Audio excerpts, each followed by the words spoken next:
ou uma perspectiva que de nada tinha de VG. E aí eu fui na lista telefônica para contar quantos andares tinha e quantos telefones. Aí você tem lá Portinari, que morava no céu. E eu fui pesquisando toda a lista telefônica. E aí fui matando a charada. E tem uma charada que era muito interessante do ponto de vista do... Hoje em dia o Google... Não tem esse sabor.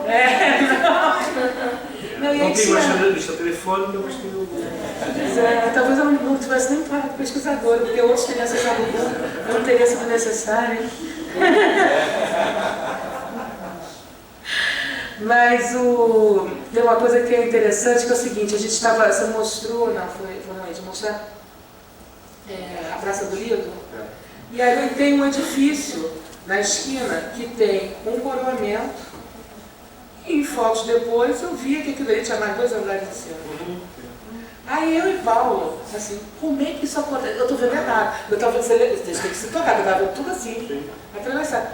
Eu falei, estou vendo errado. Aí nisso a gente descobre que foi o seguinte, ele construiu aquele tamanho que está ali, aquela foto é anterior a 37. Por quê? Ele tinha estrutura e ele esperava, exatamente, ele esperava o decreto 6.037 para subir mais 2 andares. Então, 34, porque o decreto é de 37. Então assim, você tem que ir casando essas informações para poder ir percebendo. E aquele edifício de Copacabana, o do Lido, o edifício OK, ele é da mesma época da noite. Ele é de 28, 29. Estavam sendo construídos ao mesmo tempo. Bom, muito legal essa coisa da pesquisa na revista, muito interessante. Eu acho que os textos de vocês se complementam, eu acho que vocês tinham que colocar figurinhas. Aconselho. E eu achei melhor marcar assim do que... E aqui está as coisas que eu deixei assinalado. E o da Raquel?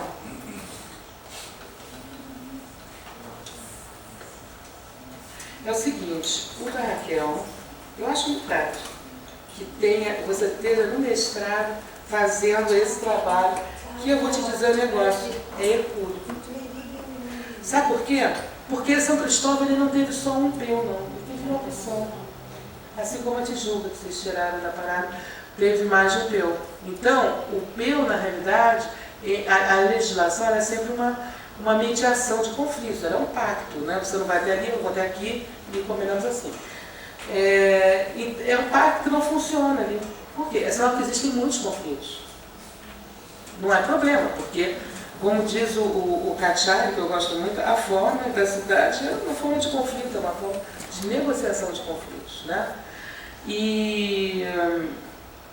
Então, assim, mas é uma questão muito complexa, porque o São Cristóvão, ele bebe no fato de ser vizinho da área central. Ele é uma área pericentral, então ele atende às demandas da área central. Então, num determinado momento, ele é a residência imperial, e aquele caminho casa-trabalho do rei estava ruim ali, aí fizeram aquele dessecamento ali do canal, isso condicionou, mas se chegava por barco também, tudo isso. E eles se tornam uma área industrial porque era perto da área central. E ali tinha uma fábrica de velas que era maior que tinha naquele momento. A Estear, que tem 2 chaminés, não é uma coisa simples. E eu acho que seria ótimo você ver esse trabalho do André fez esse trabalho, André Sampaio. Orientado pela Raquel. Para tese de doutorado, isso eu estou te falando, é hercúleo. Tese de doutorado são 4 anos, mestrado são 2 no máximo. Então leia muito, e eu vou te dizer uma outra coisa que a Ana Clara Torres Beiro dizia, que é muito bom, que é o seguinte, uma coisa que valoriza muito o seu trabalho é você saber conversar com seus pares, você saber quem são seus pares. Ou seja, eu acho que um trabalho tão grande é um trabalho super importante. Quanto mais trabalho a gente tiver e puder compreender sobre a dinâmica de São Cristóvão, melhor eu acho que você devia buscar esses trabalhos que já vieram antes para você partir daqui, né?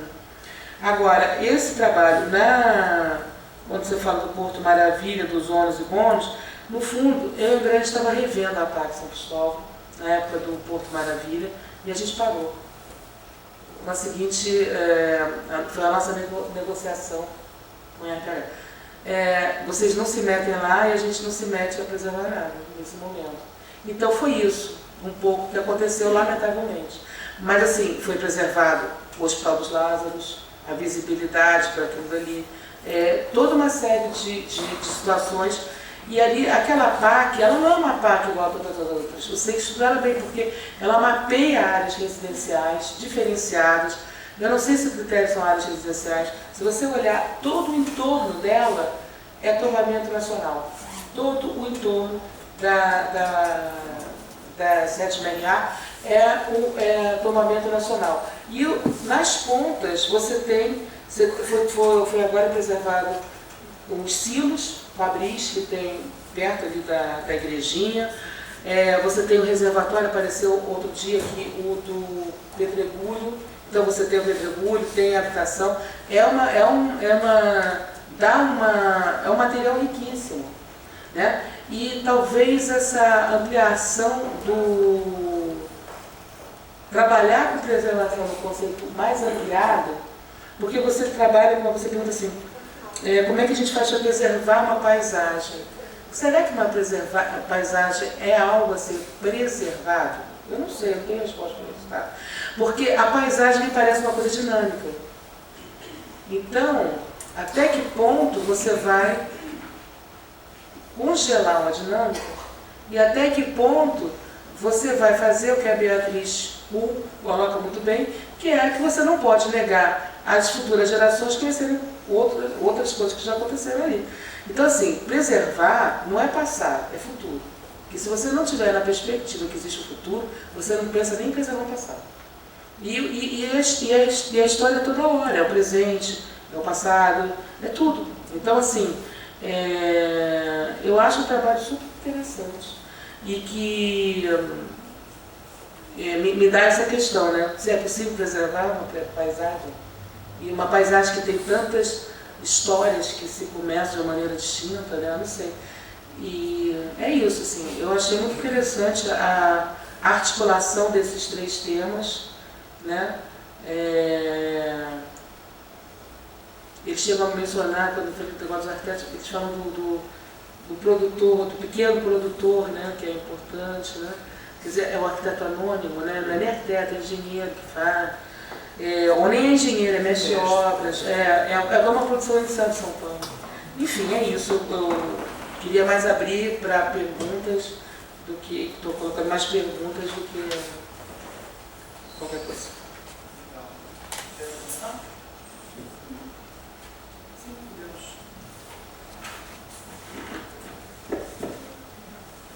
Eu marquei aqui porque é muito assunto, né, André? Então, eu escolhi alguns aqui e achei interessante. Não, já marquei o que eu vou aqui.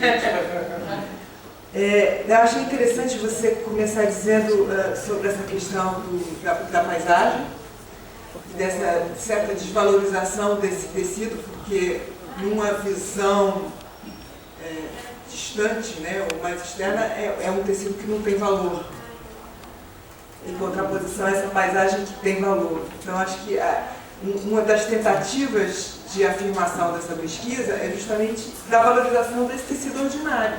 É isso que a gente está falando. Ou seja, até as pesquisas mais históricas é difícil. Você, em geral, você estuda tecidos monumentais. Então, a tentativa da gente recuperar esse tecido genérico, de saber de que constitui isso, isso em si é uma mudança de onde, a partir de onde a gente está olhando esse tecido urbano em contraposição lá, talvez,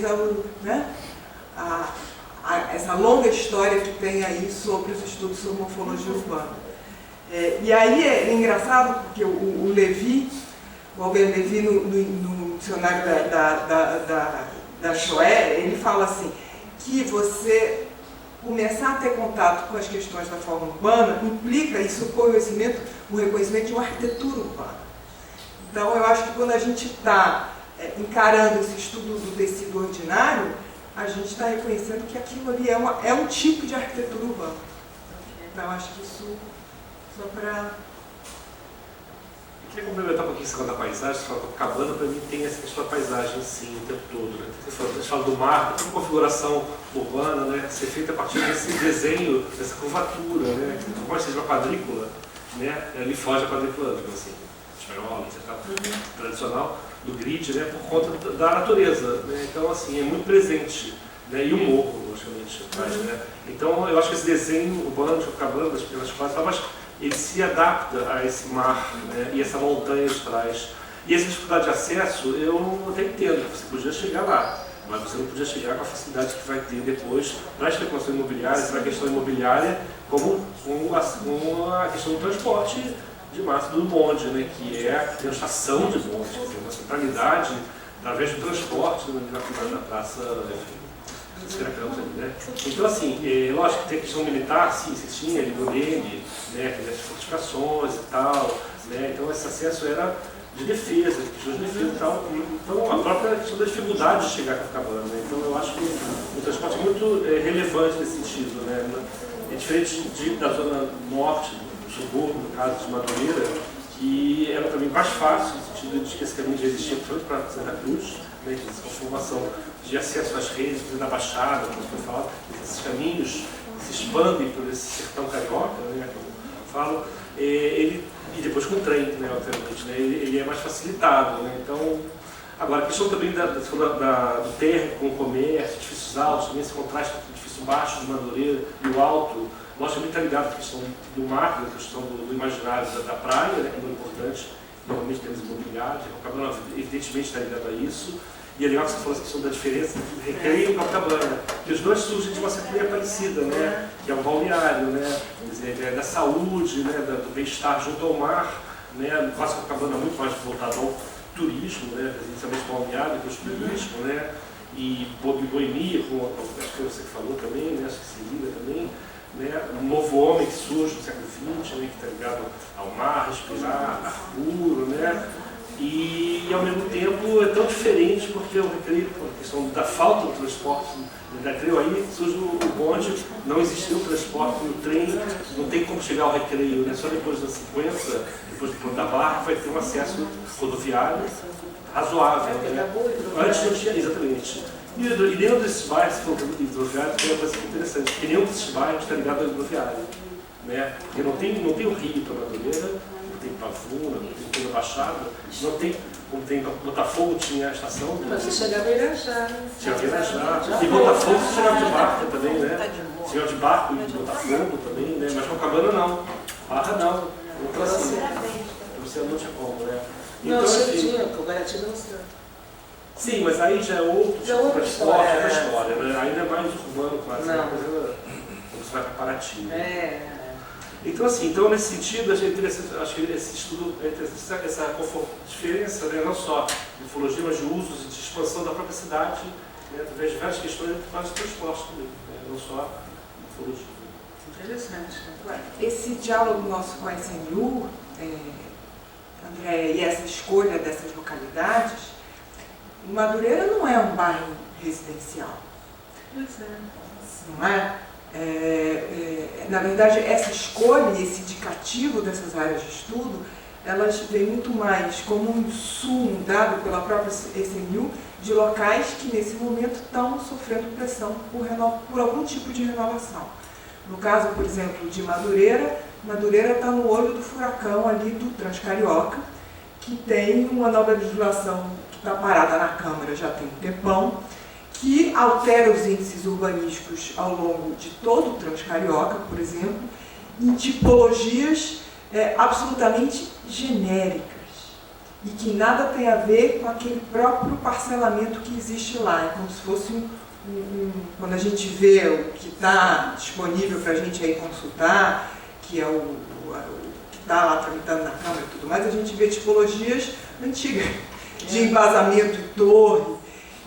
Então eu acho que essa demanda está surgindo muito mais pela pressão de renovação desses tecidos nessas áreas consolidadas, do próprio desconhecimento de como esses tecidos, como é que foi o desempenho desses tecidos ao longo desse tempo, do que exatamente uma questão de ser residencial ou não. Acho que a questão aí é outra, é um esclarecimento que eu acho que é pertinente.